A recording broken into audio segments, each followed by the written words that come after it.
Hello, চলুন Microsoft word দিয়ে আমরা এখন একটা ইন্টারেক্টিভ ফর্ম তৈরি করব।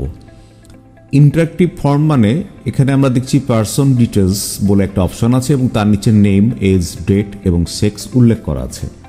তো নেমের ক্ষেত্রে নেম হয়তো মানুষ মানে এমনি তার টেক্সট দিয়ে লিখে ফেলে, তো সেই টেক্সটটাকে আমরা একটু কন্ট্রোলের মধ্যে আনবো যে রিচ টেক্সট ফরম্যাটে সে লিখবে। এজটা হয়তো কেউ টেক্সট দিয়েও লিখতে পারে, কেউ গাণিতিক সংখ্যা দিয়ে লিখতে পারে।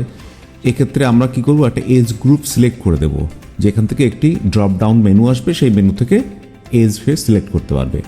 ডেটের ক্ষেত্রে ডিডি ওয়াইওয়াই ফরম্যাট হবে না ডিডি ওয়াইওয়াই ফরম্যাট হবে ইত্যাদি নিয়েও মানুষ কনফিউশনে থাকে। এক্ষেত্রেও আমরা এটাকে ফিক্স আপ করে দেবো। এখানে সেক্সের ক্ষেত্রে হয়তো আমরা 2টা বা 3টা অপশন দিয়ে বলবো যে এর যে কোনো একটাতে টিক চিহ্ন দিন।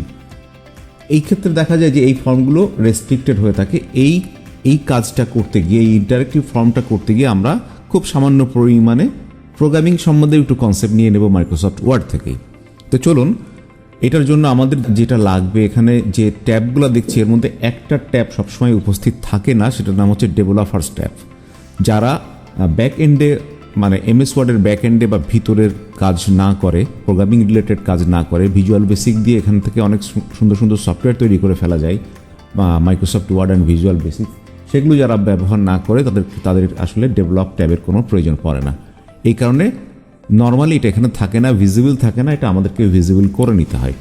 এর জন্য আমাদের কি করতে হবে, আমাদের ফাইলে ক্লিক করে, তারপরে ফাইলে ক্লিক করে নিচে এইখান থেকে আমরা অপশন সিলেক্ট করব। অপশন সিলেক্ট করলে আমরা দেখব যে এখানে ওয়ার্ড অপশনের মধ্যে, বিভিন্ন অপশনের মধ্যে কাস্টমাইজ রিবন, মানে রিবনকে এখান থেকে কাস্টমাইজ করা যায়। এখানে ক্লিক করলে আমরা এই বর্তমান রিবনটা এখানে দেখছি, আর ডিটেলস হচ্ছে এই জাতীয় জিনিসগুলো থাকে। এখানে দেখুন ডেভেলপার্স বলে একটা চেকবক্স আনচেক অবস্থায় আছে। এই ট্যাবটা আসলে নাই, এখানে লেখা আছে মেইন ট্যাবস।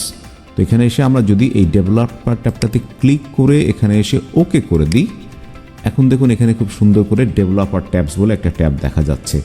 যদি কিনা আমরা ডেভেলপার ট্যাবে ক্লিক করি, তাহলে এখানে বিভিন্ন অপশন দেখছি, যে রেকর্ড, ম্যাক্রো, ভিজুয়াল। একটু আগে আমি ভিজুয়াল বেসিক্সের কথা বলেছি, এখানে ভিজুয়াল বেসিক থেকে আপনারা কোডিং করে ম্যাক্রো লিখতে পারবেন বা ম্যাক্রো তৈরি করতে পারবেন। এগুলো অনেক অ্যাডভান্স লেভেলের কাজ, এত দূর পর্যন্ত আমরা আজকে যাব না। আমরা এখান থেকে এই কন্ট্রোলসটা, এটাকে নিয়ে আমরা একটু কাজ করব। রেস্ট্রিক্ট এডিটিং, ডকুমেন্ট টেমপ্লেটস ইত্যাদি বিভিন্ন ধরনের অপশন এখানে আছে। তো নেমের এখানে কার্সর অলরেডি আছে। এইখানে আমি এই জিনিসটার নাম বলছে যে রিচ টেক্সট কন্টেন্ট কন্ট্রোল। এই রিচ টেক্সট কন্টেন্ট কন্ট্রোলে এসে আমি আমার নামটা লিখে দিই BAPPI ASHRAF।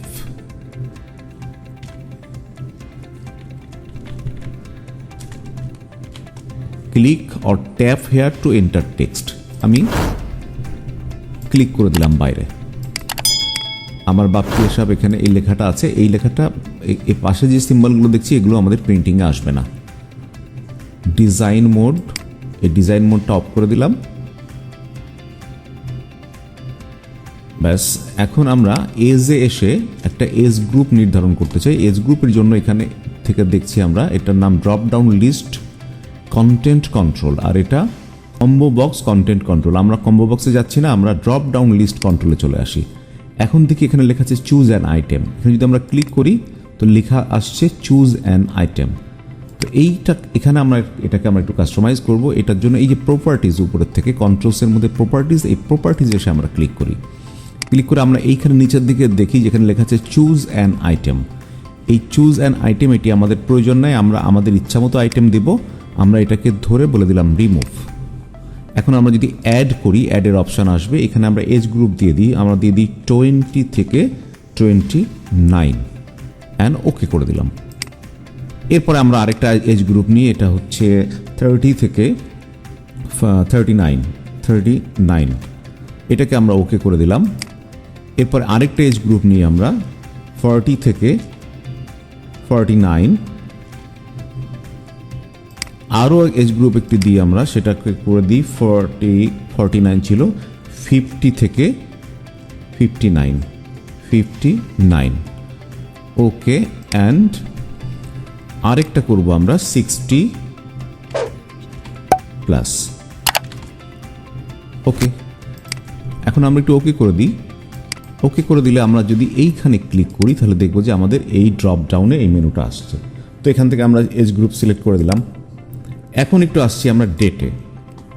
এই ডেট এখান থেকে MMDD YY হবে না, YYDD MM হবে নাকি ডেটের কি নাম, বারের নাম থাকবে কি থাকবে না ইত্যাদির জন্য এখান থেকে আমরা এই কনফিউশন দূর করার জন্য date picker control, date picker content control এটাকে ক্লিক করলাম। আমরা ক্লিক করলে আমরা দেখতে পাচ্ছি যে এখানে গেলে একটা ক্যালেন্ডার আসছে। ক্যালেন্ডার থেকে আমরা ইজিলি ডেট নিয়ে নিতে পারবো, অথবা আমরা আপাতত এখনকার জন্য এই টুডে এটাকে আমরা সিলেক্ট করে দিলাম।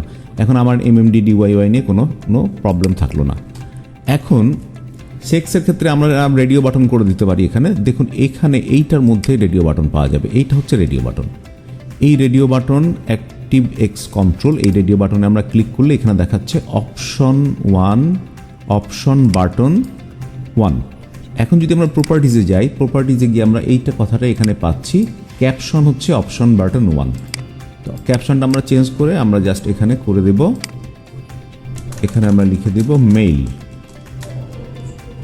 MAIL।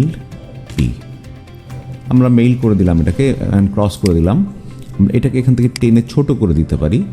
আমরা এটাকে রাইট ক্লিক করে এই format, auto shape and picture এই জাতীয় অপশনে গিয়ে আমরা একে টাইট, স্কোয়ার ইত্যাদি বিভিন্ন সেটিং করে এটাকে মুভ করাতে পারি। এটা আমরা আগেই দেখিয়েছি। যাই হোক, এটা মেইল এবং এর পাশে আমরা আরেকটা বাটন নিব। এই বাটনটার নাম হচ্ছে, এই বাটনটা অপশন বাটন 2 আছে, এটাকে আমরা করে দিই ফিমেল, FEMALE। ওকে, এখন এটা ক্রস করে দিই আমরা। তবে এখানে এই যে ফর্মটা ফিল আপ করবে সে তাকে একটু এই জানা লাগবে যে এই প্রপার্টিসটা এখানে এসে আমরা ভ্যালু ফলস আছে, ভ্যালু ফলসটাকে আমরা করে দিলাম ট্রু, TRUE, অ্যান্ড আমি ট্যাপ প্রেস করলাম। তাহলে এখন এই বক্সটা দেখা যাচ্ছে যে রেড মার্কটা সুন্দরভাবে মার্ক হয়ে থাকলো, তার মানে এটা ফিমেল। যদি আমরা এটাকে ট্রু না করে এটাকে যদি আমরা ফলস করে দিই, FALSE, ফলস করে দিই, তাহলে এই মার্কটা চলে যাবে এই মেইলের উপরে। এবার আমরা এসে এইটাকে আমরা করে দিলাম ভ্যালুটা true, TRUE, and tap press করলাম। এখানে আমরা চেক বক্সও আনতে পারতাম এই পাশে, এটাকে একটু ছোট করে দেওয়া যায়। এর পাশে যদি আমরা চেক বক্স আনতে চাইতাম তাহলে এখান থেকে আমরা এই চেক বক্স একটা নিলাম, আমরা লিখলাম মেইল, আবার একটা চেক বক্স নিই, এটাকে নিয়ে আমরা বলি FEMALE। এভাবেও দিতে পারতাম চেক বক্স দিয়ে। এই চেক বক্সটা আমরা সিলেক্ট থাকা অবস্থায় এটাকে আমরা বন্ধ করে আসি।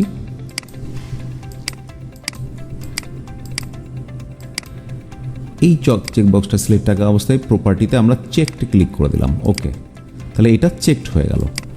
সো এভাবে খুব সুন্দরভাবে ইন্টারঅ্যাক্টিভ ফর্ম বানাতে পারি আমরা, এবং এখান থেকে ম্যাক্রো রেকর্ডিং সহ আরও ডিটেলস কাজ আমরা করতে পারি। তো যাক, আপাতত ইন্টারঅ্যাক্টিভ ফর্মটা দেখা গেল। এই ডিজাইন মোডটা অফ রাখলে তখন সিম্বলগুলো এখান থেকে চলে যাবে। ওকে, পরবর্তীতে এগুলোকে আমরা আবারও চেঞ্জ করতে পারবো। আমরা এগুলোকে প্রয়োজন বোধে আমরা চেঞ্জ করতে পারবো। যাই হোক, আমরা যখন একজনের কাছে এটা পাঠাবো তখন এই ফর্মটা ফিল আপ করার আগেই আমরা কিন্তু এটা পাঠিয়ে দেবো।